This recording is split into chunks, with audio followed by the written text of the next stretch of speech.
Hello friends, welcome to my channel. आज के video में मैं आप लोगों को 31 मार्च से पहले पहले आपको finance and income tax related जो टास्क करने हैं वो क्या है।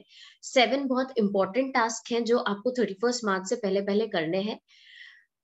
आप जैसे कि जानते हैं कि इंडिया में फाइनेंशियल ईयर 1 अप्रैल से 31 मार्च तक होता है।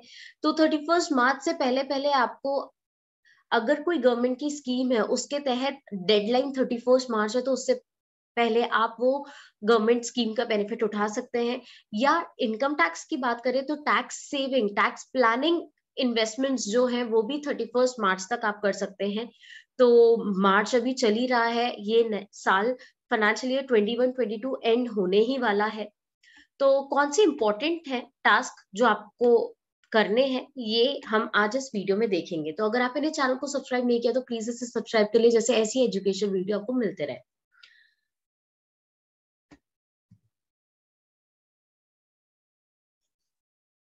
फर्स्ट जो टास्क है वो है प्रधानमंत्री आवास योजना का। ये गवर्नमेंट की एक स्कीम है जिसकी डेडलाइन 31 मार्च 2022 है। इस स्कीम में जो फर्स्ट होम बायर्स हैं, फर्स्ट टाइम होम बायर्स हैं, उनको बेनिफिट प्रोवाइड करने का है ये स्कीम।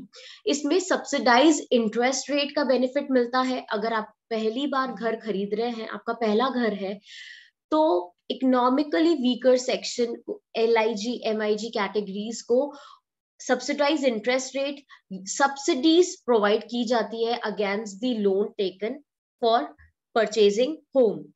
प्रधानमंत्री आवास योजना urban is aimed at urban housing shortage among the EWS, economically weaker section, LIG MIG category. The last date to apply under EWS LIG category is 31st March 2022.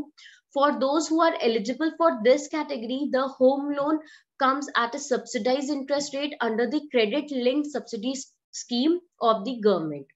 इसमें जो आप loan लेते हैं उसमें उसके अगेंस्ट में आपको प्रिंसिपल अमाउंट पे भी सब्सिडी प्रोवाइड की जाती है और इंटरेस्ट सब्सिडी भी रहती है। अभी जो 31 मार्च 2022 है, ये लास्ट डेट है। इससे पहले जो लास्ट ईयर था 31 मार्च 2021, वो आपके एक और सेक्शंस के लिए, एक और कैटेगरी के लिए था, जिसमें जो जिनका टैक्स स्लैब 6 लाख से 12 लाख तक है उनको भी सब्सिडी प्रोवाइड की जाती थी। अब ये 31 मार्च 2022 तक के लिए जिनका जो इनकम है, टोटल इनकम है जो अप टू 6 लाख तक है, तो उनको ये बेनिफिट मिलता है against purchasing residential house property. तो आप इसका बेनिफिट उठा सकते हैं अगर आप एलिजिबल है तो। दूसरा जो इम्पोर्टेंट है वो है last date to link PAN and Aadhaar. अगर आपने अभी भी अपना पैन और आधार लिंक नहीं किया है तो उसकी लास्ट डेट 31 मार्च 2022 है। इसके बाद आपका जो पैन है वो इनऑपरेटिव हो जाएगा। पहले जो लास्ट डेट थी वो 30 सितंबर 2021 थी, जिसको आगे बढ़ा के 31 मार्च 2022 कर दिया है। जिन जिनके पैन और आधार लिंक नहीं है, इनकम टैक्स कोशिश कर रहा है उनको रिमाइंडर मैसेज प्रोवाइड करने की। तो आप एक बार देख लें, अगर आपका पैन और आधार लिंक नहीं है तो उसको फटाफट 31 मार्च से पहले लिंक कर ले। नेक्स्ट जो 31 मार्च डेट है वो लास्ट डेट है to keep PPF, NPS, SSK account active. कुछ अकाउंट्स हैं जैसे पब्लिक प्रोविडेंट फंड है, NPS है, national pension scheme, Sukanya Samriddhi account, इनमें मिनिमम अमाउंट आपको कंट्रीब्यूट करना पड़ता है। अगर ड्यूरिंग द फाइनेंशियल ईयर आपने मिनिमम अमाउंट कंट्रीब्यूट नहीं किया तो ये अकाउंट इनऑपरेटिव हो जाते हैं, इनएक्टिव हो जाते हैं। एंड जब आप इसको एक्टिवेट करते हैं तो आपको कुछ पेनल्टी भी लगते हैं और आपका टाइम भी वेस्ट होता है। तो इसको इन अकाउंट्स को ऑपरेटिव रखने के लिए आपको एक मिनिमम फीस, जैसे PPF के लिए 500 है मिनिमम फीस।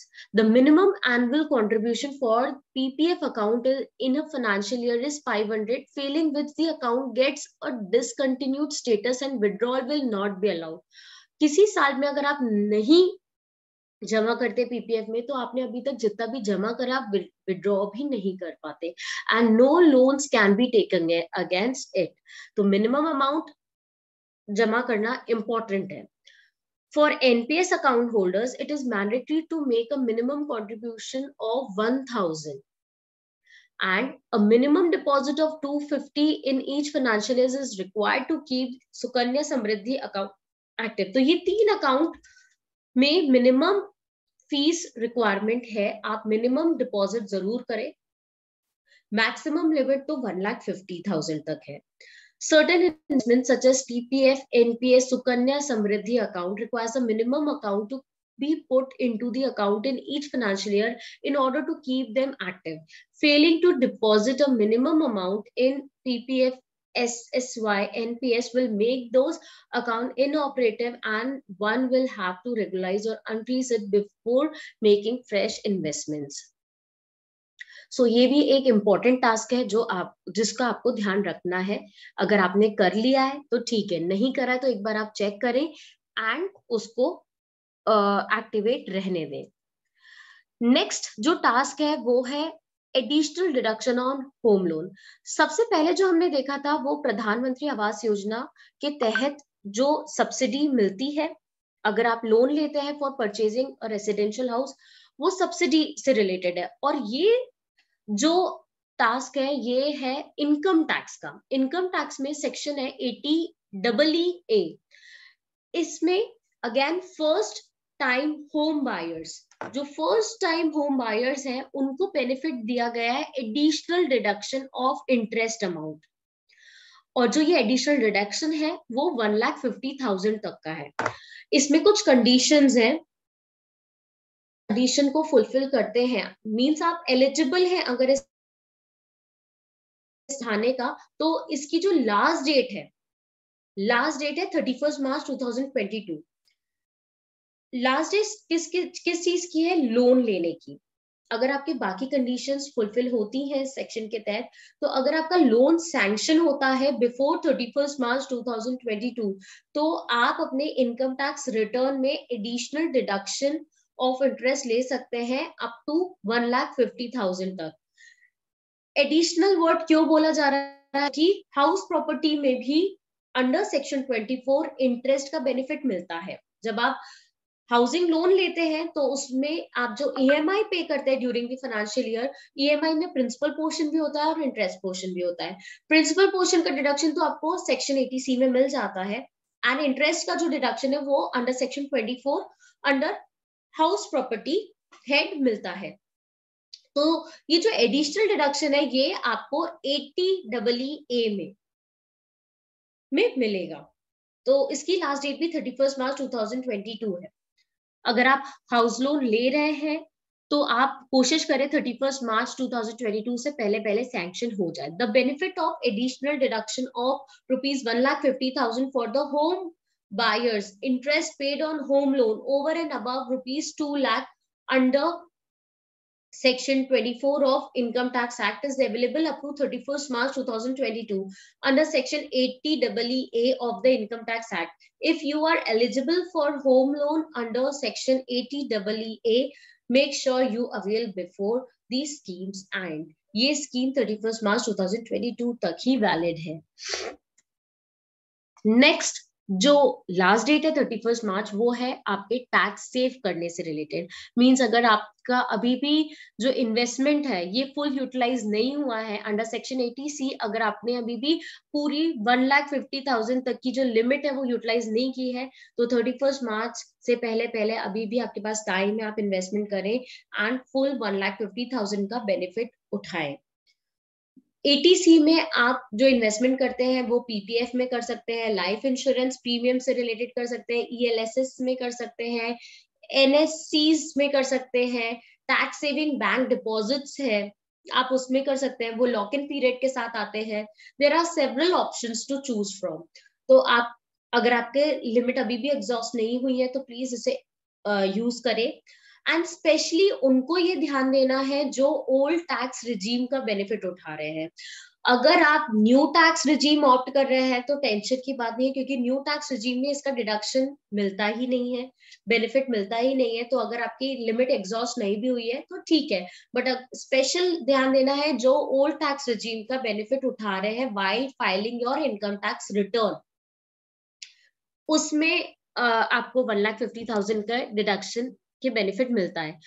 अगर आप लोगों ने एटीसी फुल यूटिलाइज कर लिया है, उसके अलावा भी अदर सेक्शन है, जैसे हेल्थ इंश्योरेंस प्रीमियम है, एटीडी में आप up to maximum up to 50,000 तक का बेनिफिट उठा सकते हैं। अगर आप सीनियर सिटीजन अपने पेरेंट्स के लिए हेल्थ इंश्योरेंस लेते हैं, या अगर आप खुद के लिए भी लेते हैं तो भी उसकी मैक्सिमम लिमिट 25,000 तक है। तो एडिशनल आपको 25,000 का और बेनिफिट मिल सकता है अगर आप हेल्थ इंश्योरेंस पॉलिसी लेते हैं तो आप अपने इन्वेस्टमेंट को जरूर ध्यान दें, जैसे आपका टैक्स सेव हो।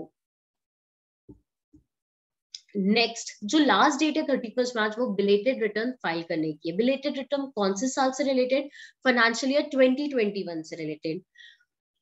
इसके बाद आप फाइल नहीं कर पाएंगे। अभी नए बजट में जरूर आया है कि आप अपडेटेड रिटर्न फाइल कर सकते हैं, पर ये जो बिलेटेड रिटर्न वाली लास्ट डेट है वो 31 मार्च 2022 ही है। If you fail to file ITR by this date, there could be a penalty of up to 10,000, while the penalty for those with annual income less than 5 lakh is 1,000. Next जो है प्रधानमंत्री व्यय वंदना योजना। ये एक और government scheme है जिसमें monthly pension मिलेंगे अगर आप LIC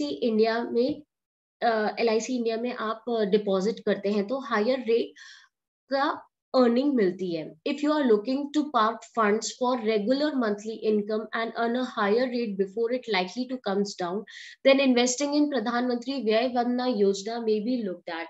The PMVVY is available only with LIC India and for the financial year 21-22. The PMVVY scheme provides an assured pension of 7.4% payable monthly. हर महीने आपको पेंशन मिलेगी।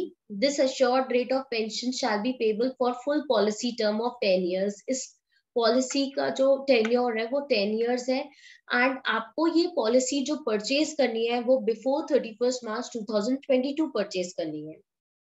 तो ये भी एक गवर्नमेंट की योजना है जिसका बेनिफिट उठा सकते हैं अगर आप 31 मार्च 2022 से पहले इसमें इन्वेस्ट करते हैं तो ये 7 टास्क थे जो आप 31 मार्च से पहले पहले करेंगे तो आपको financially and income tax benefit मिलेगा। इसके अलावा 15 मार्च लास्ट डेट है एडवांस टैक्स जमा करने की फॉर फाइनेंशियल ईयर 21-22, और रिटर्न फाइल करने की भी। जो ऑडिटेड असीसीज है उनकी जो रिटर्न की लास्ट डेट है वो 15 मार्च है। या फिर अगर आपने जो लोअर टैक्स रेट डिडक्शन का बेनिफिट उठाया है तो उससे रिलेटेड जो फॉर्म्स है 10IB 10IC ID, ये कंपनीज के लिए है, आई इंडिविजुअल्स के लिए है। तो अगर कंपनीज ने लोअर टैक्स डिडक्शन का बेनिफिट उठाया है, सब्सक्राइब करें एंड वीडियो को लाइक करें। Thank you.